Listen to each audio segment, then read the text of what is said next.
Ayan, ang ganda talaga paggawa ng ating Panginoon. Grabe, as in.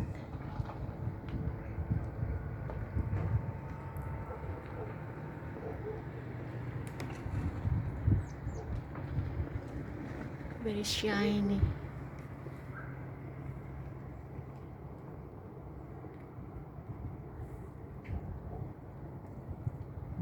Let's see. Vladivostok, Russia. Ang ganda ng ano. Yung umulan kasi, tapos nag-snow ng gabi.